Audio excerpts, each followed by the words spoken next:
Hello and welcome to our special call-in show on coronavirus. Here we answer all the questions, all the doubts, any confusion you may have regarding the disease, and we have doctors taking all those questions for you. We're joined by Dr. Upendra Kaul, Chairman, Batra Heart Center Cardiologist, Dr. Suranjit Chatterjee, Senior Consultant, Internal Medicine, Indraprastha Apollo Hospital, and Dr. Ravi Godse, MD, Attending Physician, Director of Discharge Planning, joining us from Pennsylvania, UPMC Shady Side. Thank you so much for joining us this morning. Well, up first, Dr. Chatterjee, I actually wanted to ask you about this, this much talked about plasma therapy that we're doing. We're testing it on patients here in Delhi. They've had some amount of success. If you could explain it to us, and why are we not seeing it being used more? See, this virus was a novel virus. People really didn't know the therapies, how to go about it. But yes, then gradually the evidence from the previous viral illnesses told us that the plasma therapy could be useful. Obviously, it is the convalescent plasma therapy where antibodies from a person who has already had this disease, from there we take out the plasma and infuse it to patients who are really sick COVID-19 patients. Not in general patients who have a bit of a cough and fever or who require a bit of an oxygen, but patients who are on ventilators requiring high support, they are the candidates for plasma therapy.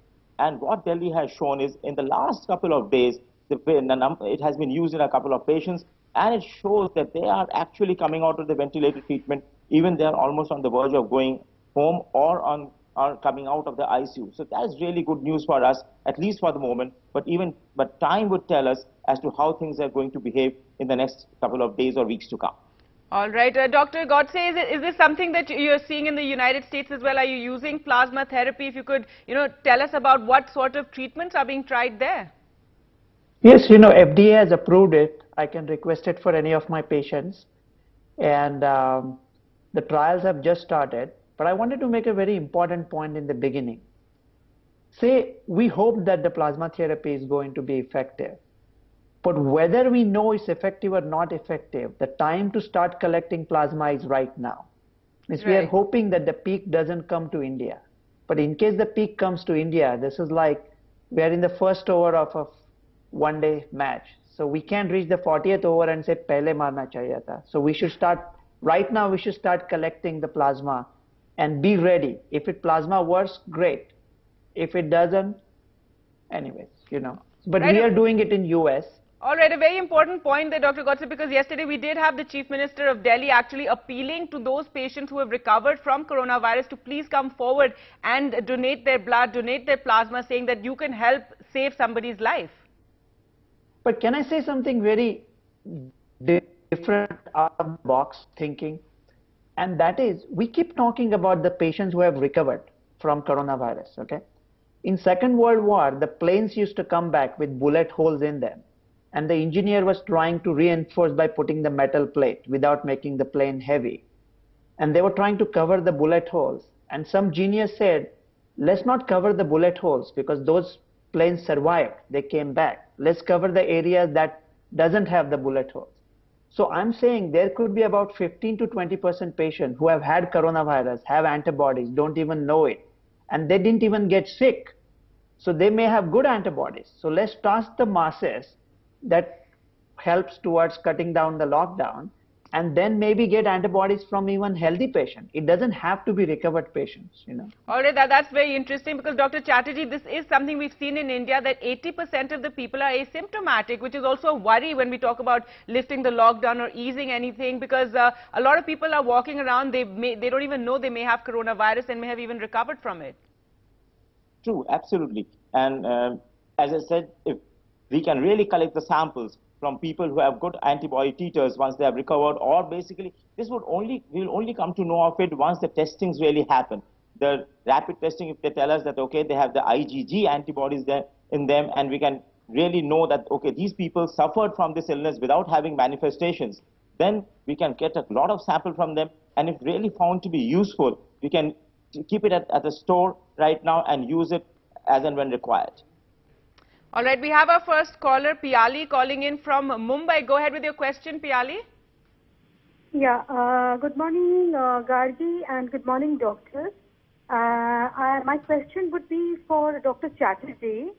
I'm from Mumbai. My worry is post the withdrawal of this lockdown, post 3rd of May. So we need to, many of the Mumbaikars have to travel on local trains to commute to office or wherever for their daily activities. So I, being a person who travels on a daily basis on local trains, so how are we going to protect ourselves? And I have not only me, I think lakhs of people of the Mumbaikars will have the same question and the fear in mind post this withdrawal of lockdown. How are we exposed to this virus? Because there are so many asymptomatic patients, people roaming around or will roam commute in the trains, and Mumbai trains are extremely overcrowded. So this is one question for you, Dr. Chatterjee. And my second question would be, what would be your advice to the government, if I take it in that way? Would you advise the government to further, extend the lockdown for, say, another 15 more days? I don't know if Dr. Chatterjee can actually advise the government. Yes, go ahead, doctor. Okay, see, when the lockdown opens, that really doesn't mean that the infection is gone. This infection is going to stay with us for the next couple of months with us. So when the lockdown is being opened, the government has to obviously decide. It has to be a very staggered sort of a lockdown open when it really begins. Even traveling or going to malls and traveling by all these trains is going to be risky. Social distancing has to become a norm of life from now for the next couple of months till the time we get a vaccine or we get a treatment to it. So it is going to be risky for anybody and everybody. Obviously, even maybe whether they start with these trains for traveling straight away, there has to be concerns. The government has to really decide how to go about it. You have to wear a mask always. You have to maintain the social distancing. That cannot go for the next couple of months. So it is obviously a matter of concern. What did the lockdown do? Lockdown obviously just helped us ramp up the medical facilities, ramp up the testing, and it made the health facilities more, so that we knew that more health facilities are there. We have the beds with us. But that doesn't mean, and it also obviously helped us slightly flatten the curve. But it doesn't mean that the infection has gone, and we have to be very careful post-lockdown opening, and it has to be a staggered opening. Now, as far as the duration of lockdown goes, there are obviously quite a few authorities, including the editor-in-chief of Lancet and quite a few epidemiologists who believe that an ideal lockdown period could be 10 weeks, or maybe depending on the situation, the government has to take a call. Also, depending on if there are infections happening again and again, there might have to be opening up a bit and then again a bit of lockdown. So this all would happen as the situation opens up. All right. Can I say something quickly? Yes, go ahead. Yeah, Miss, I live in Pittsburgh, Pennsylvania, but I grew up in suburb of Bombay, so I know all about jumping on trains, without letting other people get down. But my point is, the antibody test is going to be very widely available, hopefully, and it's going to be a quick, maybe even a finger prick blood test. And if 70 to 75% cases are asymptomatic, if many people have already had COVID, so when we open it, we should open it first with people who are IgG positive. And I think there are going to be a lot of people with IgG. So we can have some safety that maybe these people are safe. But eventually life is going to return to normal. So please bear that in mind and have hope. All right, but a different sort of normal, a new normal in terms of, everybody will be wearing masks, and we will try and avoid, large crowds, and try to maintain as much distance as we can, as can be allowed in such situations. We have another caller with us, GS Chawla, calling in from Ludhiana. Go ahead with your question. Yes, ma'am, my question is, if an asymptomatic woman suffering from corona gives mother feed to her child, will the child be infected? And what is the general advice to breastfeeding women in today's time of physical distance? All right, Dr. Chatterjee. See, there is no evidence that the coronavirus infection is going from the secretions into the child. But obviously, when there is breastfeeding that goes on, you have to have the distance, because it's a droplet infection and a fomite infection. So if you're coughing or something on when the breastfeeding is happening, then obviously there is a chance that you can infect the baby. But through the breastfeed, the chance of infection is not really documented. All right, anything you'd like to add, Dr. Godse? I can imagine this being a worry, especially when we talk about asymptomatic people. Should mothers wear face masks Well, when feeding their child? the child can get it from mother, and there's a chance that the child will be asymptomatic to recover. Another important thing to remember, I don't know yet offhand, I'll have to research it. But when we tell poor people that breastfeeding is way more important than any other artificial food that mother can buy, because mother's immunity goes through the breast milk into the child. So the child is protected for first 6 months. So if mother has IgG antibodies against COVID, I don't know whether they'll go into breast milk. It stands to reason that they will. So mother will be not only feeding the child, but also protecting it. So on the whole, I would continue to recommend breastfeeding. All right, thank you, doctors, for that. We have another caller from Delhi, Amit calling in. Go ahead with your question, Amit. Hi, Gargi. My question is to the physicians as well as maybe NDTV can do a story on this. Why people are being put under home quarantine endlessly. I mean, today I'm on home quarantine and today is the 32nd day. This is because of that infamous pizza delivery boy. He delivered food, other food as well. So he supposedly delivered me food on 24th March as per government records. He was tested positive on 14th April. And we were put, me and 71 other families were put on under home quarantine from 15th April. So the 14 days had ended in my case on 7th April. The delivery boy tested positive on 14th April. So we were first put under home quarantine wrongly because 14 days had passed. And today, even after 32 days, we are under home quarantine and no testing has been done. So I would like to understand from the doctors what's the logic in this. Most of the people that I have spoken to are asymptomatic. So I don't understand the logic. So maybe... All right, so I think that's something more administrative, and yes, the government needs to be questioned about this. Perhaps you could go in for testing, Dr. Chatterjee, but really, we've been seeing that the duration of the quarantine also being extended in Kerala and Telangana. We know from 14 days, they now are doing a 28-day quarantine. See, people who have had infection can be shedding the virus till 21 to 28 days also. There are reports where people say that they can shed the virus, and that is why the quarantine period has been increased and has been variable, because every day is a new lesson for us. But as far as this gentleman goes, because he had an exposure so many days back, we need to question this as to why is he under quarantine for such a long time, and even a testing has not been done on him. So we need to really inquire about it as to what is happening to him. Right, this is a question for authorities. This is after that case of a food delivery person testing positive, and then all the families he came into contact with in Delhi have been asked to quarantine since then. Well, we have a caller from Hyderabad, Ramana Rao, calling in. Go ahead with your question. Good morning to all of you. Good morning. My question is regarding plasma therapy. Everybody is discussing for the last 2 days regarding plasma therapy. Suppose, so we have some reports from around the world. Some patients are becoming positive after a period of some time.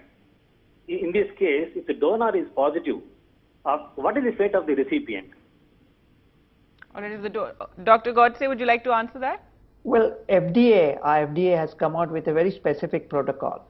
So we wait either 28 days without any symptoms, and to be abundance of caution, we also do a molecular testing. So we will be testing them completely. Because we are using them as a donor, they obviously have IgG, so they themselves are protected. And we will be doing a molecular testing to make sure that they are not giving the disease. That's very important, because in Edward Jenner, when he came out with the smallpox vaccine in 1796, people were saved from smallpox, but some syphilis spread. So now we are much smarter. So we will make sure you are okay. The plasma, I hope it works, but it's not going to make you sick. The doctors will make sure. Okay. All right, Dr. Chatterjee, in here as well, we're practicing obviously certain protocols when it comes to taking plasma.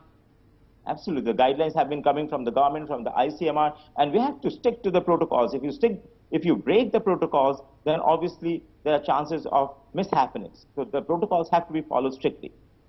All right, we have another caller, Venkatesh, calling from Chennai. Go ahead with your question, Venkatesh. Good morning, madam. So I have a question on this plasma. Say I'm 40 years old and I am diabetic patient. So will this plasma work on work for the diabetic patients also? All right, Dr. Godse?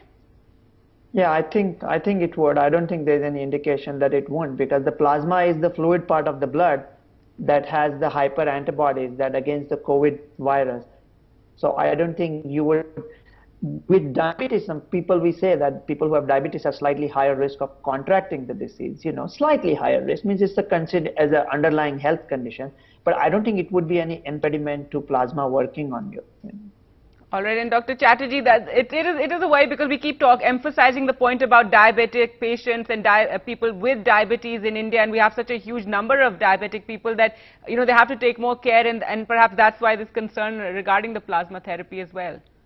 See, if you are a diabetic and your sugars are well controlled, and if you are controlling it, you are at slightly higher risk. And if you contact an infection, maybe it is slightly worse, but it's nothing to worry you. What you need to just do is take care that the sugars are controlled, you're exercising at home, just have the right food, and that should make you almost equally at risk with other people. But you should control your sugars well. And one quick point, if I can make it. Yes, of course, go ahead. There was a cardiovascular study, and that showed that stress is 4 times as important as diabetes, 4 times worse than diabetes. So guys, relax, we are getting a handle on it, so relax. That will also help you with your diabetes. Well, that's a very important point, because a lot of people are under stress at this time. There's a lot of anxiety, and a lot of heart patients, diabetic patients also worry about the economy, about not getting enough exercise, all sorts of things. So if you could share something with us, for people like that. Me? Yeah. Yes. So of course we don't want to give false hope to people, but we have to have a very confident and positive outlook that here in United States, where I live, we are allowed to walk in the parks, which is good. We maintain the social distance, we go out, we get fresh air. It's cold, but we get fresh air, and I think people are nicer, friendlier. So we need to and we have to keep talking about, we have to take a deep breath. So when we reopen the nation, say we get 5 or 6 cases, we can't panic, because by then we would know more about the disease, we would have the test. Life is going to return to normal, so we have to know that. All right, we have a caller, Sudarshan, calling from Salem. Go ahead with your question, Sudarshan. Hello. Yes, go ahead. Sir, this is, regarding, sir, this is regarding, asymptomatic patient, Yes. You said, around 80% of asymptomatic, they're in India. But, I read in one article, they said, asymptomatic in other countries, they show a lot of symptoms. And very few only, they don't show any symptoms. But in India, we say, most of the people, they don't show any symptoms. Is it we are somewhat immune to the disease when compared to other country people, right, or Indians?